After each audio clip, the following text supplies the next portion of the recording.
Welcome back to Talking Flag with Mental Performance Unleashed Part 2. I'm Tika. And I am Ambra. And today we're diving deep into a concept that has fascinated athletes and high achievers for decades: the zone. Yeah, the zone. It's that elusive state where everything just clicks, right? Like you're operating on a whole other level. I've had those moments, but they're rare. Right, exactly. And well, today I think we're going to pull some insights from Dr. Larden's work, which breaks down how we can tap into this state more consistently. And he calls it the ability to perform at your highest level in any area of life and not just sports. So it's about finding that peak mental state. Right. So, what exactly is the zone then, according to Lawden? I mean, what's the science behind it? Right. So he describes it as a mental state where your thoughts and actions sync perfectly.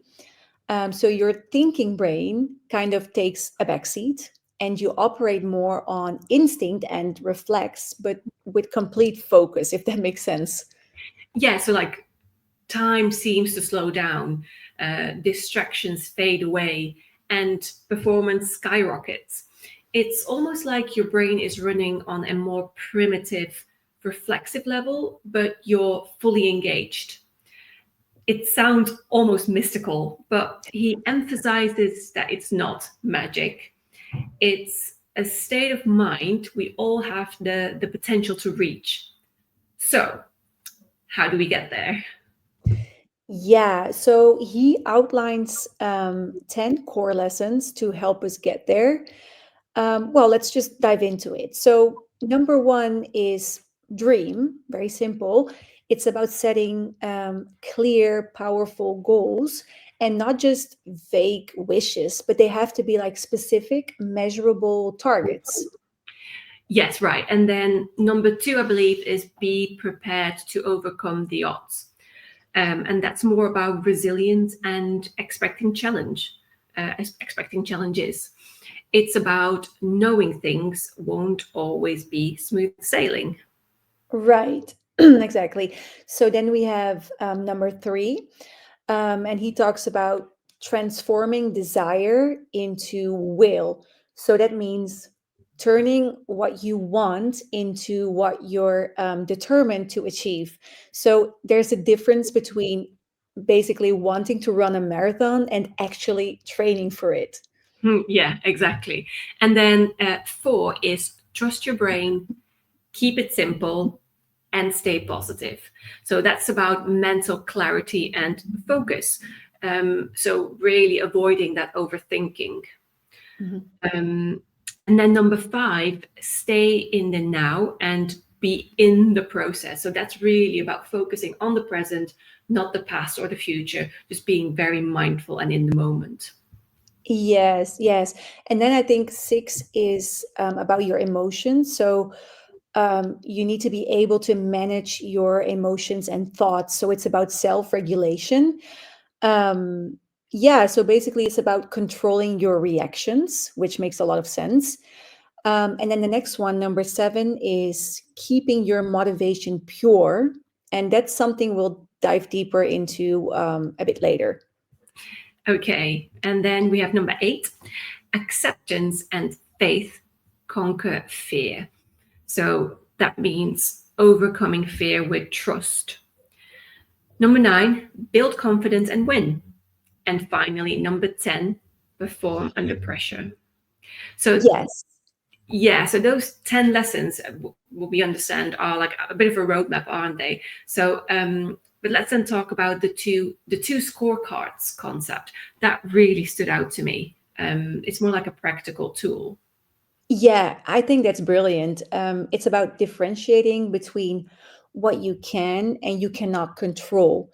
So, focusing on process goals over results goals, Mhm. which means instead of focusing on winning the game, you focus on executing each play perfectly. Right. So instead of obsessing over winning, you're focusing on executing each step perfectly, like a golfer focusing on their swing, for example, not the score, or a wide receiver really focusing on the catch rather than the touchdown.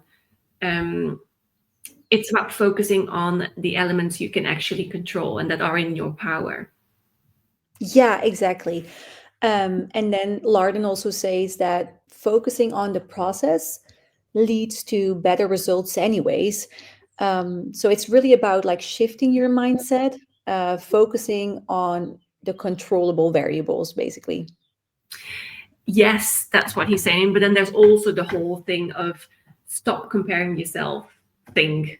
So that's a huge one, isn't it? With social media nowadays, it's so easy to fall into that trap. Yeah, yeah, that concept is huge.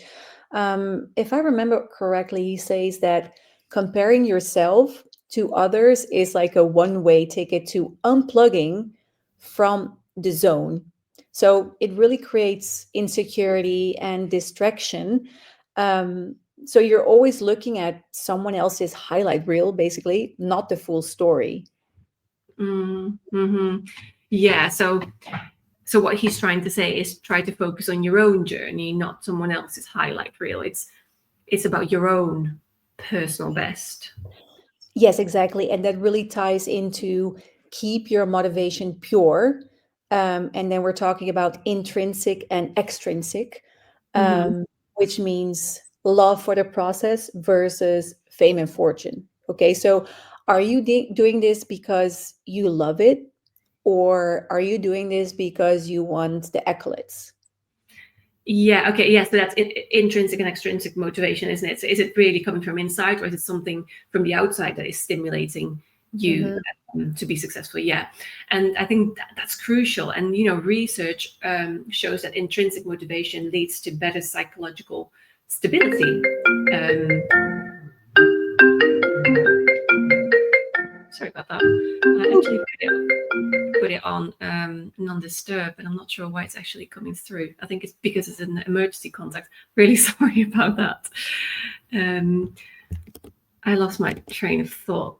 So I was saying about research. Yes, so that's showing intrinsic motivation that it leads to better psychological stability, so better emotional regulation.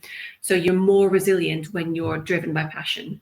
And there is also the importance of confidence. Like confidence is really something you have to cultivate, like actively cultivate, right? It's not something that you can just gain in one day. Yeah.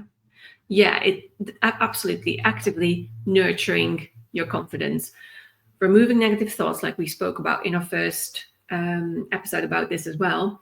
So any negative thoughts that could take you away from that life you want to live, from that, that's holding you back from your potential.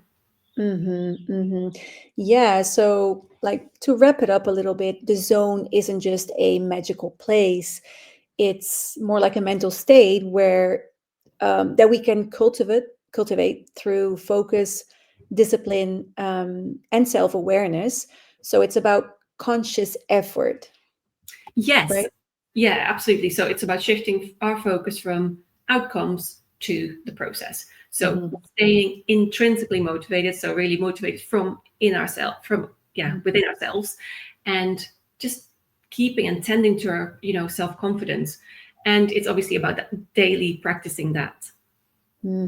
Yeah, and just also knowing that sometimes all it really takes is that extra degree of effort to ignite the fire within, um, to break through those barriers. Mhm, mhm. Yeah, absolutely. I think you said that really well. Well, thank Um, you.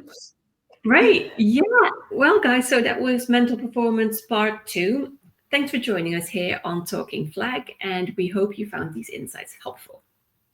Until next time, keep pushing for your zone. Bye.